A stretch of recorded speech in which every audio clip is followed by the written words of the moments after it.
Hey guys, how's it going? Michael Troy here, and today we're going to be looking at Avengers 233, illustrated by John Byrne.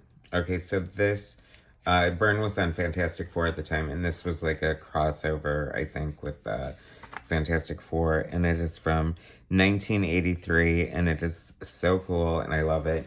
Roger Stern is the scripter and the co-plotter. John Byrne is the breakdown artist and the co-plotter, and Joe Sinnott is the finisher. Okay, so basically breakdowns is like he's supplying everything. He's like putting in all the, outlines of the figures and everything, but he's not adding any line weight or shadows or anything like that. And so Joe Sinnott is the finisher, is going to come in and do that. But if anyone's ever seen any John Byrne breakdowns, they're like tighter than most people's finished pencils. So I always think it's funny to see him credited with breakdowns. But anyway, so there's that. And so I believe this is a crossover with the Fantastic Four, and it's so cool. Uh, it was always so great because John Byrne, is one of my favorite artists.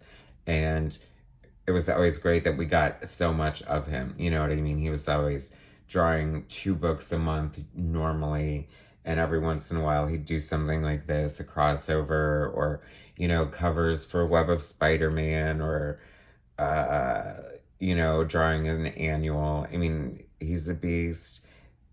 No one has an output like him, and it's just crazy. Anyway, so this is fun. I just love all these buildings. I love um, the skyline of New York.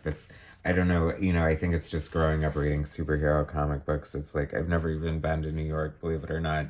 And I always feel like I know exactly what it would be like to fly around in the city. I'm just kidding. Walk around and look at all the buildings.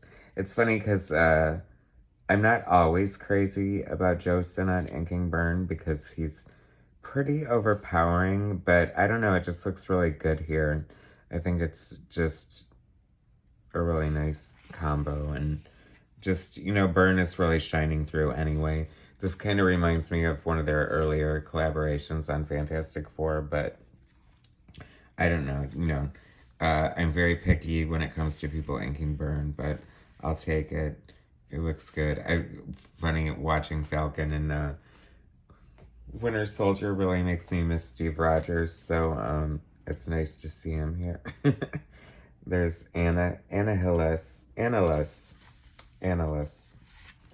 You know. One thing I found interesting and was a little telling of the fact that it's breakdowns is that a lot of hair is like solid black hair. Like if John Byrne were penciling and or inking this himself, he would never do like four full black silhouette hairs like that in a row, especially a close-up like that. Just not gonna happen. Sorry. I know my Byrne. All right. Thor looking cool as ever. The thing I do like about Joe Sinnott is, we're so used to seeing him ink Jack Kirby, and I feel like, it's very representative of what classic Marvel superheroes would look like, whether it be like on, in one of those old cartoons, or, on merchandise, or, the 7-Eleven cups or whatever. So it is nice for that kind of branding. I love John Byrne's Hawkeye. I love John Byrne's Avengers West Coast. He really made me like Hawkeye a lot in that. Um, but, John Byrne's not a tough sell for me. See, here we go again with this black hair. Isn't it funny that I get hung up on little things like that?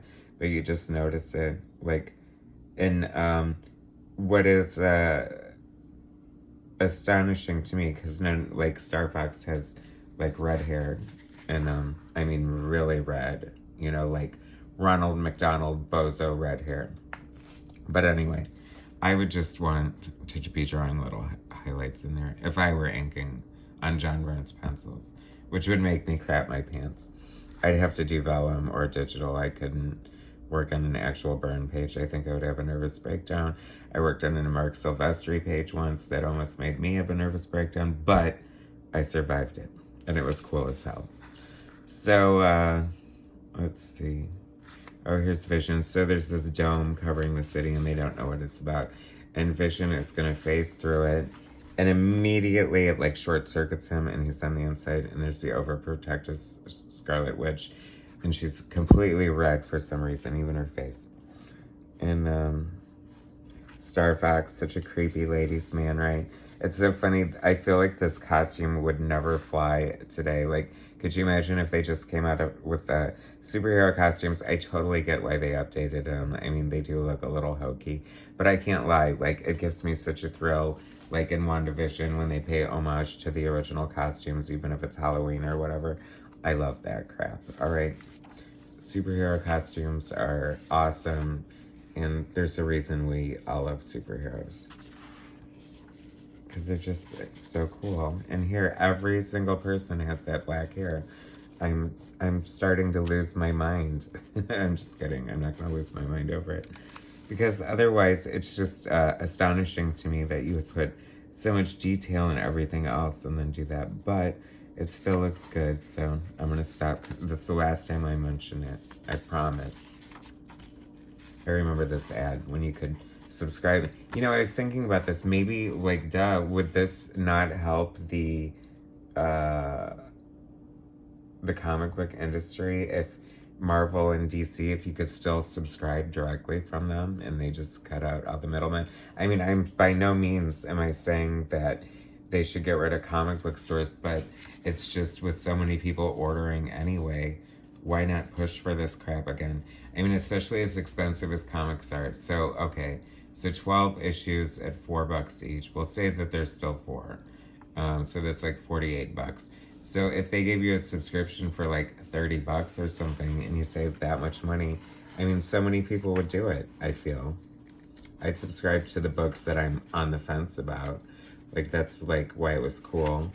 Like, how much of a deal? I mean, 42 cents per issue, so you're saving 16 cents an issue, which is a big deal at the time, right? I mean, it adds up to like getting 3 or 4 more extra comics. This was like a really cool issue. I remember this. Oh, and there's Thor, because Thor's hammer was on the other side. So the minute the dome comes down, here comes Donald Blake's hand, and like, boom, yep, Thor was here all the time. Sorry, no alarm, don't mind me.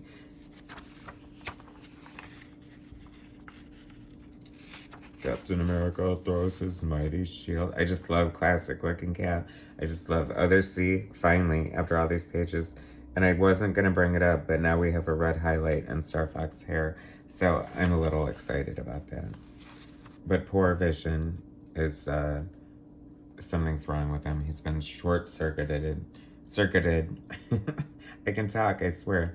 I took a voiceover class. They didn't teach me how to talk. But, and Scarlet Witch is all red. Anyway, Reed will take care of it because he fixes everything. That's why things still orange after 80 years. So anyway, that was the freaking awesome crossover with the Avengers by Roger Stern, John Byrne, and Joe Sinnott, and it's so cool. I love the FF's black and white costumes when they came back from the negative zone. Anyway, can you believe it? This is from 1983. Anyway, guys, thanks so much for watching. Please subscribe to my channel, hit like and share, and I'll bring you more content soon. All right, take it easy.